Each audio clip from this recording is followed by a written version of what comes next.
కృష్ణా జిల్లా పామరు నియోజకవర్గంలో జరిగిన హత్య కేసు వివరాలు వెల్లడించారు గుడివాడ డీఎస్పీ ధీరజ్ వినేల్. పాత కక్షలను మనసులో పెట్టుకుని వెంకట రాజేష్ ను హత్య చేశారని ఆయన తెలిపారు. పథకం ప్రకారమే కొట్టి కాల్వలో పడేశారన్నారు. ఈ కేసులో ఇప్పటికే నిందితులైన 4గురిని అరెస్ట్ చేశామన్నారు.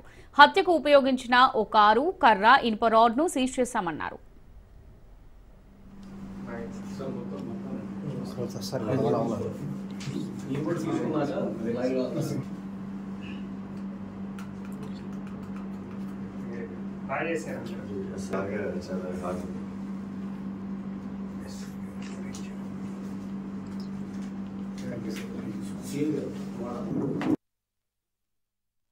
రాజులపాటి వీర వెంకట రాజేష్ అనే అతను, 4 అక్యూజ్డ్ తాత హరికృష్ణ, జోగి శివనారాయణ, మందా మధుసూదన్ రెడ్డి, బొల్లా శ్రీనివాసరావు అనే వాళ్ళు 4 పిలిచి ఇంటికి కాంప్రమైజ్ చేసుకుందాం ప్రీవియస్ కేసెస్లో అని పిలిచారు. పిలుస్తూ ప్రీమీడియేటెడ్ గానే ముందే అతన్ని కొట్టి చంపుదామని అనుకున్నారు.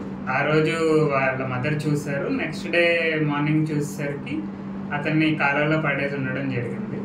ఆ రోజు నెక్స్ట్ డే మార్నింగ్ అరౌండ్ 10 o'clockకి వాళ్ళ మదర్ మా దగ్గరకు వచ్చి కంప్లైంట్ చేయడం జరిగింది. ఇలా మా అబ్బాయి కాలువలో పడిపోయి ఉన్నాడు, ఎవరో వీళ్ళే చంపేశారని డౌట్ వ్యక్తపరిచింది. వెంటనే సిఐ గారు సుభాకర్ గారు, ఎస్ఐ గారు సుబ్రహ్మణ్యం గారు, ఇతర సిబ్బంది 2 స్పెషల్ టీములు ఫామ్ చేసి వాళ్ళని పట్టుకోవడానికి వాళ్ళ కార్ వెళ్ళిన డైరెక్షన్ ట్రేస్ చేయడం జరిగింది.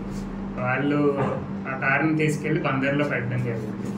అలా మేము బ్యాక్ ట్రాక్ చేసుకుంటూ కాల్ డేటా రికార్డ్స్ అవి వెరిఫై చేయగా అరౌండ్ 8th సాయంత్రం 8:30కి వెహికల్ చెకింగ్ చేస్తామంటే వాళ్ళు బందర్ నుండి విజయవాడ వెళ్ళే హైవేలో మాకు దొరకడం జరిగిందండి. వాళ్ళని అప్పుడు పట్టుకొని అదే వెహికల్లో వాళ్ళు ఈ హత్య కోసం వాడిన రాడ్ ఇంకా చెక్కను కూడా సీజ్ చేయడం జరిగింది.